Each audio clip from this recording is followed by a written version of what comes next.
सभेतलं जे बहुमत आहे, प्रतिनिधी सभेतलं जे बहुमत आहे ते आमच्याकडे आहे. पक्ष चालवण्यासाठी जी प्रतिनिधी सभा महत्वाची असते ती प्रतिनिधी सभा, त्याचं बहुमत आमच्याकडे आहे. हा मुद्दा कसा खोडून काढला जातो शिंदे गटाच्या वकिलांकडून?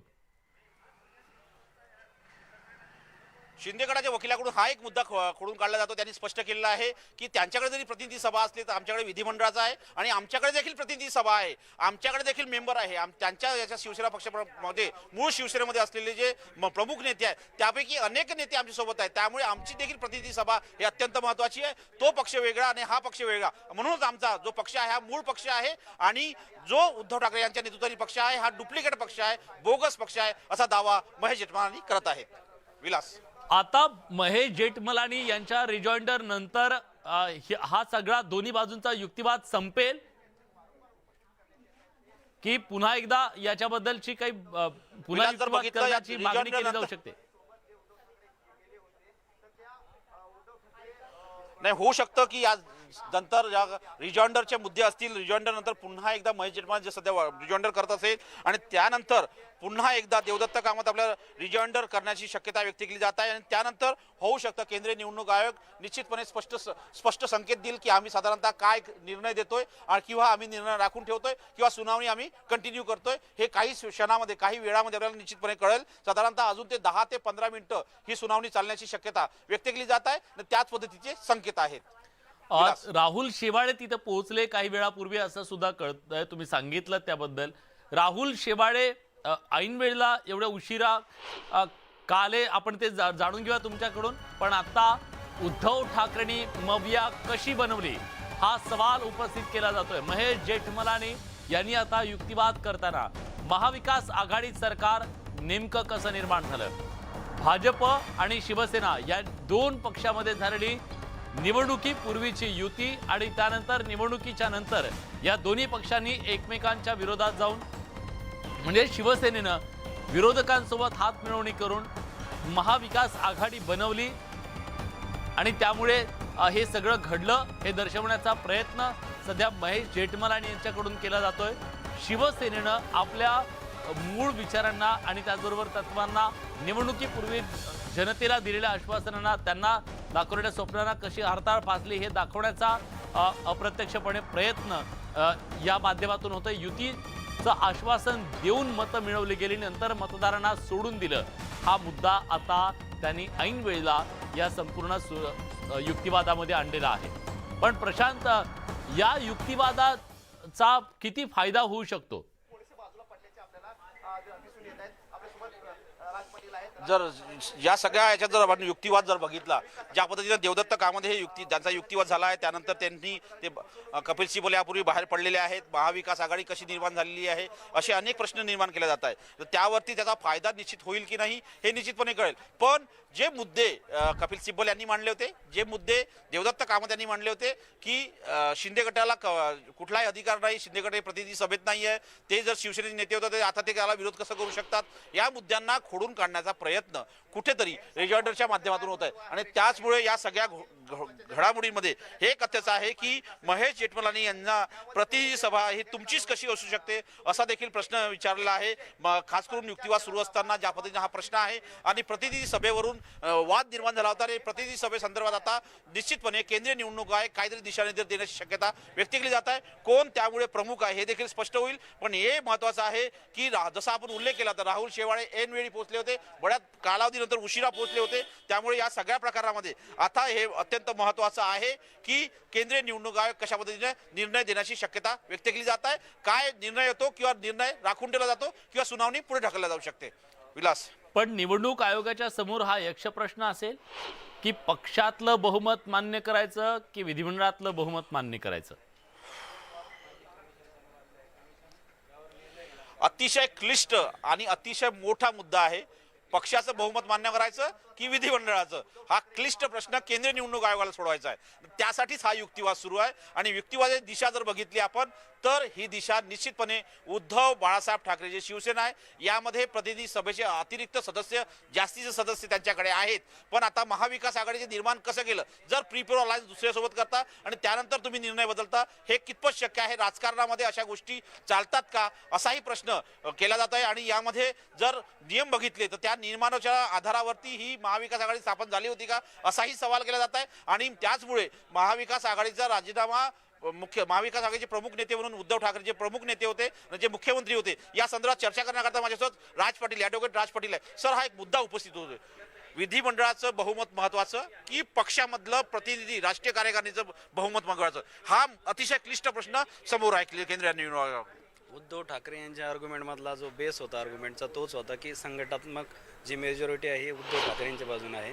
आणि एकनाथ शिंदे यांच्या आर्ग्युमेंटचा म्हणजे जो आता काउंटर आर्ग्युमेंट होत आहे, रिजॉइंडर होत आहे, त्या आर्ग्युमेंटचा बेस हाच आहे की त्यांच्या बाजूनं विधिमंडळी पक्ष म्हणजेच लेजिस्लेटिव्ह पार्टी त्यांच्या बाजूनं बहुसंख्याक आणि संख्यात्मक मेजॉरिटी आहे.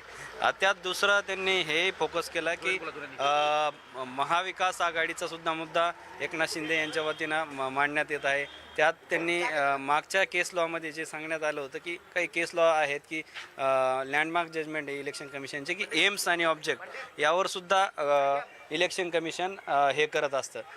त्यात ते एम्स आणि ऑब्जेक्ट कसं व्हायलेशन झालं हे एकनाथ शिंदे यांच्या वतीनं मांडण्यात येत आहे. प्रीपोल अलायन्सचा एक मुद्दा उपस्थित करण्यात आला. प्रीपोल अलायन्स हा शिवसेना बीजेपीचं होतं आणि त्यानंतर महाविकास आघाडी स्थापन झाली. आणि ज्यावेळेस सुप्रीम कोर्टात सुनावणी सुरू होती त्यावेळेस उद्धव ठाकरेचे वकील कपिल सिब्बल यांनी मान्य केलं होतं की त्यांच्याकडे संख्या नाही आहे, बहुमत नाही आहे, त्यामुळे उद्धव ठाकरेंनी राजीनामा दिला, त्यामुळे एकनाथ शिंदे मुख्यमंत्री बनले, असं उत्तर दिलं जात आहे. एम्स आणि ऑब्जेक्ट याच आर्ग्युमेंटचा बेस आहे की जे प्रीपोल अलायन्स झालं होतं ते भाजपसोबत झालं होतं आणि त्यानंतर ते महाविकास आघाडीसोबत गेले.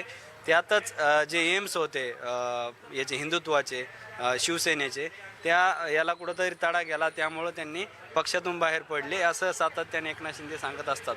आणि त्यांनी निवडणूक आयोगात सुद्धा सांगितलं होतं की ती जी महाविकास आघाडीसोबत युती केली ती चुकीची आहे, अनैतिक आहे, असं वारंवार त्यांनी सर्वोच्च न्यायालयात, इलेक्शन कमिशनसमोर सुद्धा सांगितलं.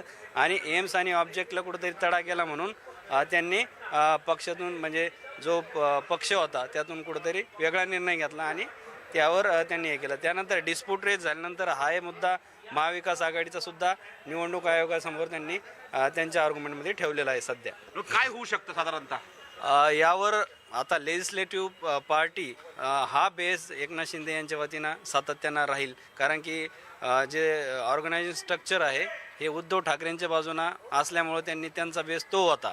आणि लेजिस्लेटिव्ह पार्टीचा मेजॉरिटी आणि संख्याबळ जास्त असल्याकारणानं एकनाथ शिंदे यांचा बी तोच भर राहील. आता इलेक्शन कमिशन हे ठरवणार आहे की उद्धव ठाकरेच्या गटाच्या वतीने हे दावा करण्यात आलेला आहे युक्तिवादामध्ये की आमच्याकडे विधान परिषद सदस्य आहे, आमच्याकडे राज्यसभा सदस्य आहे, आमच्याकडे देखील आमदार आहेत, आमच्याकडे देखील खासदार आहेत. तो त्यांच्याकडे जर बघितलं तर त्यांच्याकडे संसदीय पक्षाचा पूर्ण बेस आहे आणि यांच्याकडे पक्षाच्या संघटनेचा बेस आहे. पण इथं अतिरिक्त देखील हे मुद्दे आहेत. यात मेजॉरिटी आणि न्यूमेरिकल म्हणजे तुमचं बहुसंख्याक आणि संख्यात्मक ते कोणत्या बाजूला जास्त जाईल हा एक मुद्दा महत्त्वाचा आहे. म्हणजे लेजिस्लेटिव्ह पार्टी फार महत्त्वाची, कारण कोणताही पक्ष रजिस्टर फक्त राजकारणात येण्यासाठी आणि मध्ये येण्यासाठी ह्या सगळ्या महत्त्वाच्या गोष्टी असतात राजकीय पक्षासाठी. तेव्हाच राजकीय पक्ष निवडणुकीमध्ये पार्टिसिपेट करतो, सत्तेमध्ये येतो आणि सत्ता चालवतो. हे सगळ्या गोष्टी आहे आणि कल्याणकारी राज्याची संकल्पना आहे.